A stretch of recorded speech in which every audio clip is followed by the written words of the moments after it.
Hola, iniciamos hoy una nueva exploración pensada para quienes buscan comprender más a fondo ciertos marcos académicos o profesionales. Hoy nos vamos a centrar en un documento que la verdad ha generado bastante interés.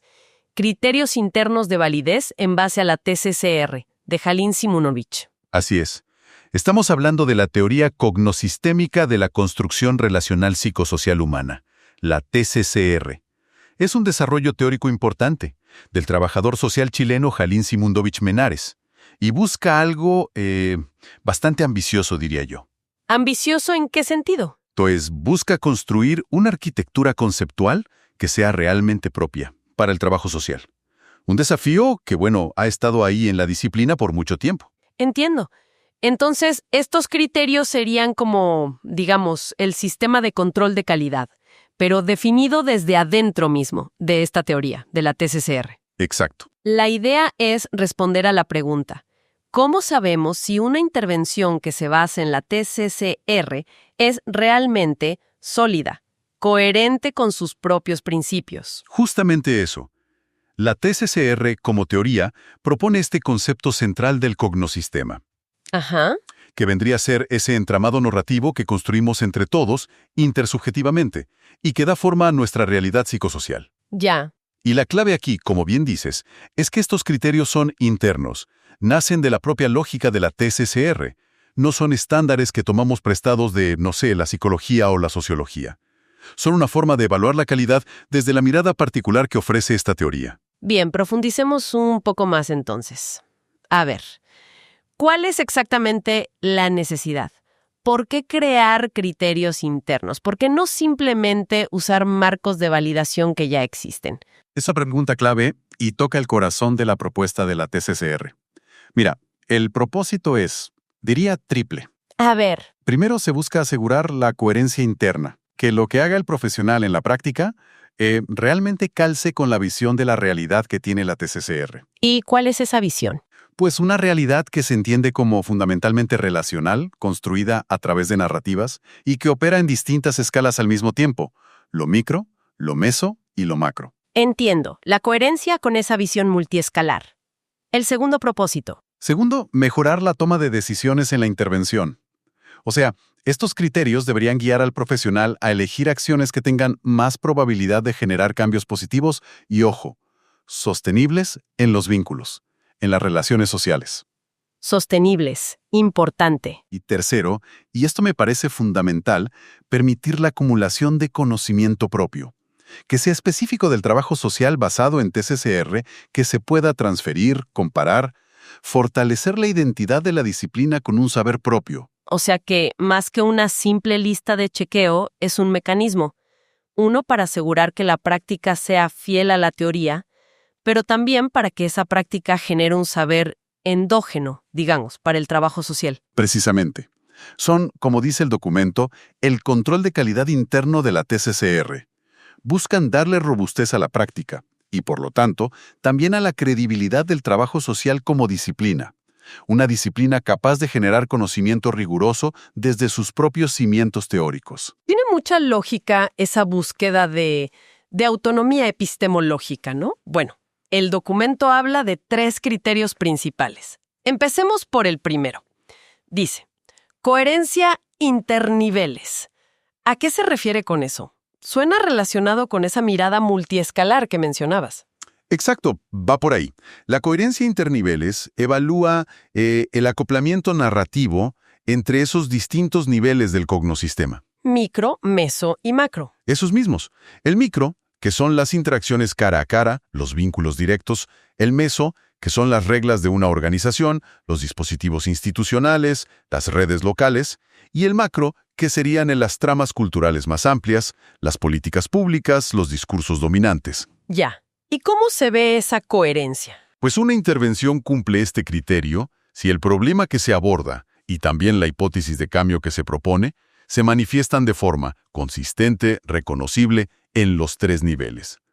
La idea es que la historia que contamos sobre el problema y su posible solución tenga lógica a través de todas esas escalas.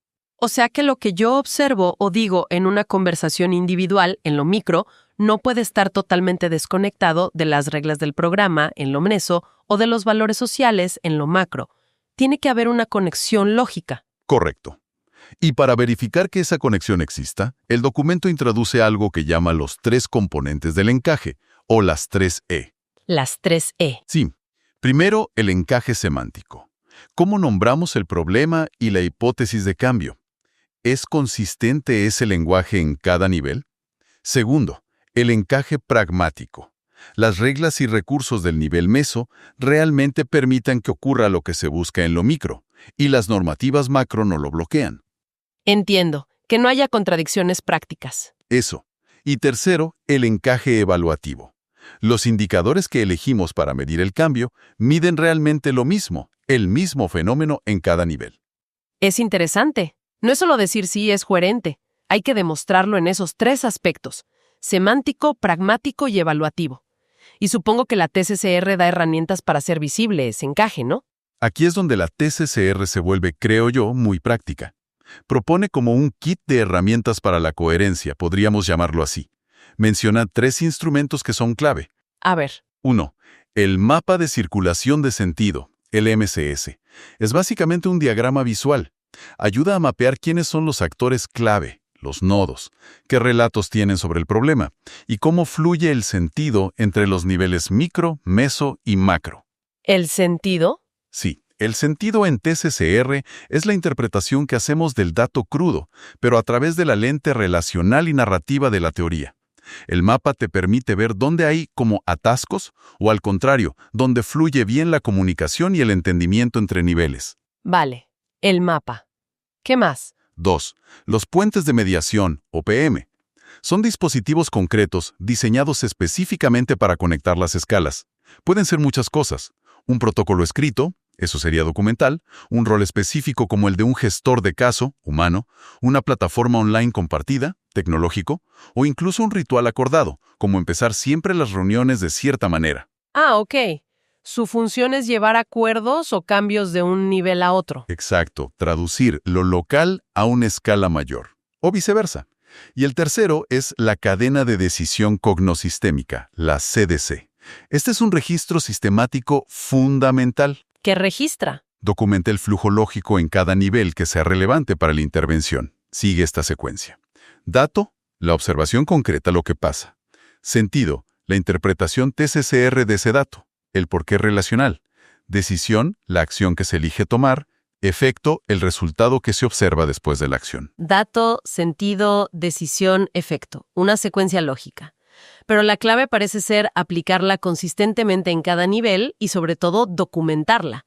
¿Podrías dar un ejemplo rápido para que se entienda mejor? Claro. El documento pone un ejemplo en salud primaria. Imagina. El dato es que los usuarios reportan un trato distante en la ventanilla. Eso es micro. La señalización para encontrar los servicios es confusa, meso. Y hay una norma sobre pertinencia cultural que existe en el papel pero nadie aplica, macro. Ok, varios datos en distintos niveles. Exacto.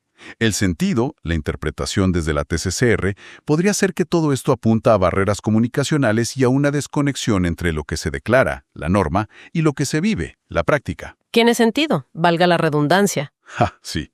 La decisión entonces podría ser crear un guión de acogida estándar y capacitar al personal. Eso sería un puente de mediación documental, el guión, y otro de capacitación, humano. ¿Y el efecto? El efecto esperado, y que habría que medir, sería una mejora en cómo los usuarios perciben el trato, quizá una reducción en las quejas formales. La CDC registraría todo este flujo, el dato inicial, la interpretación, la decisión del guión y la capacitación, y el efecto medido. Hace visible la lógica completa. Me parece que ahí está la potencia, en esa trazabilidad que mencionas. No es solo hacer cosas, sino poder reconstruir por qué se hizo cada cosa y cómo se conecta entre niveles usando estas herramientas. El mapa, los puentes, la cadena. Bueno, pasemos al segundo criterio. Eficacia vincular. El nombre ya sugiere dónde pone el foco, ¿verdad? En las relaciones. Totalmente. La eficacia vincular se centra en la capacidad que tiene la intervención para reconfigurar, pero reconfigurar positivamente la arquitectura de las relaciones. la arquitectura de las relaciones. Sí, se refiere a cómo están estructuradas esas relaciones. Aquí el énfasis no es solo si la gente está contenta en un momento puntual, sino si se logran cambios sostenibles en los patrones de interacción y en las reglas, formales e informales, que los gobiernan. O sea, la pregunta es, ¿la intervención ayuda a que haya más confianza mutua? ¿A que la gente se coordine mejor? ¿A que se reconozcan más unos a otros? ¿A que manejen mejor sus conflictos? Exactamente esas son las preguntas clave. Se trata de si las relaciones en la práctica funcionan mejor, de una manera que se pueda observar y que perdure en el tiempo. No es solo un sentirse bien juntos pasajero. Entiendo. ¿Y cómo se mide o se evalúa esto de forma concreta? Para hacerlo más operativo, el documento propone una mnemotecnia, ICOR. ICOR. Sí, ICOR. Agrupa las dimensiones clave que hay que observar: integridad, confianza, coordinación, reconocimiento y resolución o gobernanza de conflictos. Una intervención que tenga alta eficacia vincular debería mostrar mejoras que se puedan medir en estas dimensiones ICOR. Ya veo. ICOR. Integridad, coordinación, reconocimiento, resolución. ¿Y qué tipo de acciones o mecanismos propone la TCCR para conseguir esas mejoras en las relaciones? Propone actuar a través de mecanismos cognosistémicos específicos. Por ejemplo, usar dispositivos narrativos. ¿Cómo qué? Pues cosas como rituales compartidos, una forma acordada de empezar o cerrar reuniones, por ejemplo, guiones para interacciones que suelen ser complicadas, para clarificar expectativas, protocolos de comunicación claros o minutas públicas que dejen constancia de los acuerdos. Entendido. También menciona los memes cognosistémicos. Memes. Sí, pero no los de Internet. En TCCR se refiere a enunciados o prácticas breves fáciles de recordar, como pegaritas, que ayudan a instalar un lenguaje común y funcionan como atajos de significado compartido. Imagina una frase simple como «aquí cuidamos los acuerdos», que se repite y se convierte en una especie de norma cultural interna del grupo. Ah, ya. Como pequeñas unidades de sentido estratégico. Eso es. Y por supuesto también a través de arreglos institucionales concretos. Agendas coordinadas entre distintos actores, comités con funciones claras y específicas, roles de enlace bien definidos, tableros visuales para seguir el cumplimiento de los compromisos. Son como las tuercas y los tornillos que ayudan a ajustar la maquinaria de las relaciones para que funcione mejor. ¿Algún ejemplo rápido de cómo se vería esto en acción? El documento menciona el caso de una mesa de trabajo en un barrio. Se introduce un guión para las reuniones. Eso sería un dispositivo narrativo, que asegure turnos de palabra equitativos y que todos los acuerdos queden registrados y a la vista de todos. Ajá. Los indicadores de eficacia vincular podrían ser un aumento en la asistencia regular a las reuniones, un mayor porcentaje de acuerdos que efectivamente se implementan y una disminución registrada de conflictos que escalan y se salen de la mesa. El efecto esperado es una mejora tangible en la capacidad de los vecinos para colaborar y resolver problemas juntos. O sea, mejor coordinación y mejor resolución de conflictos. Queda claro. La eficacia se mide en cómo cambian concretamente las dinámicas relacionales, usando ICOR como guía. Y esto nos lleva directos al tercer criterio, justicia relacional. Este concepto suena Crucial, especialmente en trabajo social. Lo es, sin duda. Y la TCCR le da un énfasis muy particular. La justicia relacional evalúa hasta qué punto la intervención y el cognosistema que resulta de ella logran redistribuir la voz, el poder y el reconocimiento de una manera más equitativa. redistribuir voz, poder y reconocimiento. Sí, la pregunta clave aquí no es solamente si la gente participa. Eso puede ser muy superficial. La pregunta es si las personas y los colectivos, sobre todo aquellos que históricamente han tenido menos voz o poder, pueden realmente enunciar sus perspectivas, y si esa enunciación tiene incidencia real y demostrable en los diagnósticos y en las decisiones que les afectan. O sea, no es solo hablar por hablar. Para nada. Se trata de una participación que tenga consecuencias y que se dé bajo procedimientos que sean percibidos como justos por todos. Participación con consecuencias. Esa distinción me parece muy potente. Va mucho más allá de la simple consulta o del tokenismo, de invitar a alguien solo para cumplir. ¿Cómo se aterriza esto? ¿Cómo se evalúa? Para evaluar la justicia relacional, El documento propone otra mnemotecnia. VIRE. ¿Vire? Sí, VIRE. Se refiere a 4 dimensiones clave. Voz, si existen oportunidades reales, seguras y accesibles para que la gente se exprese. Incidencia, si hay trazas, pruebas verificables de que esa voz expresada realmente modificó decisiones o diagnósticos. Reconocimiento, si hay un trato digno, si se validan los saberes y experiencias de las personas, especialmente las locales o situadas. Y equidad procedimental, si las reglas del juego son claras, conocidas por todos, accesibles y se aplican de forma simétrica. Igual para todos. ¿Vire? Voz, incidencia, reconocimiento, equidad. Suena completo. ¿Y qué instrumentos o estrategias sugiere la TCCR para fomentar y luego verificar esta justicia relacional? Propone varios instrumentos cognosistémicos. Por ejemplo, usar una matriz de voz. ¿Una matriz de voz? Sí, una herramienta para visualizar quién está hablando en los espacios clave, cuándo habla y sobre qué temas. Ayuda a ver si hay desequilibrios. También, definir y comunicar reglas de juego explícitas sobre cómo se toman las decisiones, cómo se manejan los desacuerdos, etc., para que todos las conozcan. Transparencia en los procedimientos. Exacto. Asegurar traducciones culturales o lingüísticas si hacen falta, para que realmente todos entiendan. Implementar dispositivos de devolución sistemáticos. Devolución. Sí, devolver la información de forma clara. Por ejemplo, actas públicas bien redactadas o resúmenes en lenguaje sencillo, para que todos sepan qué se decidió, por qué y cómo se relaciona eso con las voces que se escucharon. Y en algunos casos, incluso establecer comités de garantías o veedurías ciudadanas que puedan revisar si los procesos están siendo equitativos. Suena a un diseño institucional muy cuidadoso, para que la justicia no sea solo una palabra bonita, sino una práctica que se pueda verificar. Un ejemplo rápido de esto. Se menciona un programa con jóvenes, donde ellos mismos participan en definir los temas que les interesan tratar y también los criterios para decir si el programa tuvo éxito o no. Ajá, codefinición. Exacto.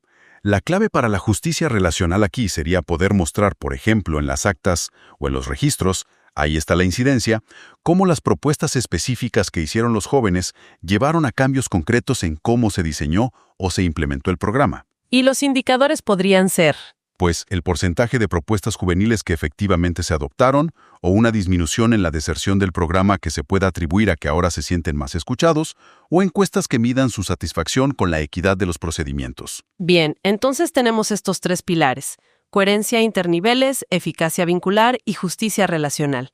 Parecen criterios robustos, la verdad. Pero, ¿cómo funcionan juntos en la práctica? Me imagino que no se evalúan por separado, ¿sí? Correcto, no son islas separadas. La idea es que funcionen como un sistema integrado. El documento propone un procedimiento general, una especie de hoja de ruta en 8 pasos, para guiar tanto la intervención como su evaluación, desde la TCCR. 8 pasos. A ver si podemos resumirlos. Sí, podríamos agruparlos como en fases. Primero, pasos 1 a 3. Análisis cognosistémico. Aquí se trata de entender bien la situación, delimitar el sistema, quiénes participan, en qué niveles, micro, meso, macro, identificar cómo se está narrando el problema, lo que llama el asunto narrativo, y recolectar evidencias, datos concretos en cada nivel. Entender el punto de partida. Exacto. Luego, pasos 4 y 5. Diseño e implementación trazable. Aquí es donde se formula una hipótesis de cambio. ¿Qué queremos modificar en términos de sentido y de vínculos? Se diseña la intervención incluyendo los puentes de mediación, los PM, que hagan falta, y se implementa, pero registrando sistemáticamente la cadena de decisión cognosistémica, la CDC. Dato, sentido, decisión, efecto. La trazabilidad aquí es fundamental. Registrar todo el proceso de decisión. Eso es. Y finalmente, pasos 6 a 8. Evaluación, ajuste y aprendizaje. Aquí es donde se evalúa la intervención usando los 3 criterios: coherencia, eficacia, justicia, con sus indicadores y herramientas específicas, y esto nos lleva a la matriz de validación. Después, si la evaluación lo indica, se ajusta la intervención, y al final se cierra el ciclo extrayendo lecciones aprendidas que ojalá sean transferibles a otras situaciones. Cumple exactamente. Suena como la herramienta clave para la evaluación final. Precisamente. La matriz es la herramienta que, digamos, operacionaliza los 3 criterios para poder emitir un juicio, pero un juicio fundado sobre la calidad TCCR de la intervención realizada. Y ojo, no es un simple checklist de cumple, no cumple. ¿Cómo funciona entonces? Para cada uno de los 3 criterios, coherencia, eficacia, justicia, la matriz organiza la evaluación mirando 4 planos o dimensiones distintas. Primero, hay evidencia de trazabilidad. O sea, se usó la CDC, existen registros claros del proceso. Segundo, se logró la alineación micro-meso-macro. Funcionaron los puentes de mediación, hay coherencia en la narrativa entre los niveles. Ajá, trazabilidad y alineación. Tercero, son pertinentes los indicadores que se usaron. ¿Miden realmente lo que dicen medir, como las dimensiones E-Core o VIRE? Y cuarto, ¿cuáles son los efectos observables? ¿Qué cambios concretos se pueden ver en las relaciones, en los resultados? 4 planos de análisis para cada uno de los 3 criterios. Eso es bastante detallado. ¿Y cómo se integra todo eso en una valoración final? ¿Se promedian los puntajes? Aquí viene un aspecto metodológico que es bien distintivo de la TCCR. La matriz aplica el principio del mínimo fuerte. Mínimo fuerte. ¿Qué significa eso? Significa que la puntuación final para cada criterio, que se califica en una escala, por ejemplo, de 0 a 4, no cumple, incipiente, parcial, suficiente, robusto, no es un promedio de los 4 planos. La puntuación final la determina la calificación obtenida en el plano más débil de esos 4. Ah, mira, qué interesante. O sea que no puedes compensar una falla grave en, por ejemplo, la trazabilidad plano 1, aunque tengas unos resultados observables maravillosos plano 4. El eslabón más débil de la cadena es el que define la fortaleza general para ese criterio. Suena exigente. ¿Lo es? Es exigente porque pone el foco en la integridad de todo el proceso. Te obliga a mantener un estándar de rigurosidad en todos los aspectos de la intervención según la TCCR, no solo en el resultado final. Busca asegurar que los logros no sean pura casualidad o producto de factores externos no controlados, sino que realmente vengan del diseño y la implementación coherentes con la teoría. Claro, asegura que el cómo se hizo sea tan importante como el ¿qué se logró? Exactamente. Y los casos de ejemplo que incluye el documento, en una escuela, en un barrio, en una organización laboral, justamente sirven para ilustrar cómo se aplica esta lógica en la práctica, cómo se llega a una puntuación en la matriz y cómo se justifica. Entonces, si tuviéramos que hacer una recapitulación final, ¿cuál dirías que es la fotografía general que nos deja este marco de criterios de la TCCR? Pues yo diría que emerge un sistema bastante articulado, coherente y, sí, exigente, para guiar y para evaluar la práctica del trabajo social, pero desde la perspectiva muy específica de la TCCR. El objetivo final no es solo tener buenas intenciones o hacer cosas que suenen bien. Es poder demostrar, con evidencia y trazabilidad, que las intervenciones son 1. Coherentes internamente y entre los niveles micro, meso y macro. Coherencia interniveles. 2. Que son eficaces para mejorar los vínculos sociales de forma sostenible evaluado con las dimensiones E-Core. Eficacia vincular. Y 3. Que son justas en términos de cómo redistribuyen la voz, el poder y el reconocimiento, evaluado con las dimensiones VIR. Justicia relacional. Y lo realmente distintivo, parece, es que todo este andamiaje, el lenguaje que usa, las herramientas como el MSS, los PM, la CDC, los propios criterios, coherencia, eficacia, justicia y la forma de evaluar con la matriz y el mínimo fuerte, se construye desde adentro de la propia propuesta teórica TCCR, buscando fortalecer la identidad y el rigor del trabajo social. Es el estándar de calidad interno de la TCCR. Busca, de forma simultánea, la consistencia hermenéutica, que las interpretaciones y las narrativas tengan coherencia interna y entre niveles, y la eficacia práctica, que las acciones generen resultados positivos y medibles en los vínculos y relaciones. Y la trazabilidad, insisto, es central. Poder seguir ese hilo desde el dato que observaste hasta el efecto que lograste, pasando por la interpretación TCCR y la decisión que tomaste. Eso es clave. Y herramientas como la CDC la hacen operativa, la hacen posible. ¿Y el beneficio último que se busca al adoptar un sistema así, según el documento? El principal beneficio que se postula es que el conocimiento que se genera a través de estas intervenciones, bien documentadas y evaluadas, se vuelve auditable. Cualquiera puede revisar el proceso. Comparable, se pueden comparar casos distintos usando los mismos criterios. Y transferible, se pueden extraer lecciones que sirvan para otras situaciones. ¿Lo que fortalecería la disciplina? Exacto. Fortalecería la credibilidad del trabajo social como una disciplina capaz de generar y validar su propio saber, un saber riguroso, sin tener que depender siempre de marcos teóricos o metodológicos importados de otros campos. Como sugiere la conclusión del texto, convierte la práctica profesional en una especie de laboratorio vivo, para poner a prueba, refinar y enriquecer la propia teoría TCCR. Cada caso bien documentado y evaluado con estos criterios alimenta una base de conocimiento que nace desde adentro. Queda muy claro. Un marco para la autoevaluación rigurosa y el aprendizaje continuo, construido desde la propia disciplina.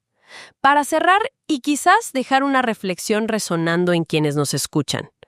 Si este enfoque TCR pone tanto énfasis en la validez interna, en sus propios criterios de calidad derivados de su teoría, ¿cómo pueden los profesionales que decidan adoptarla navegar el diálogo que es inevitable con las demandas de validación externas? Es una excelente pregunta. Pienso en los requisitos que ponen los financiadores, las métricas que usan las políticas públicas o los criterios de evaluación de otras disciplinas con las que el trabajo social tiene que interactuar constantemente. ¿Cómo se mantiene la integridad interna de la TCR con estos criterios tan específicos, sin aislarse de esas otras lógicas de validación que también existen y presionan? Es una tensión interesante, ¿no? Para seguir pensando.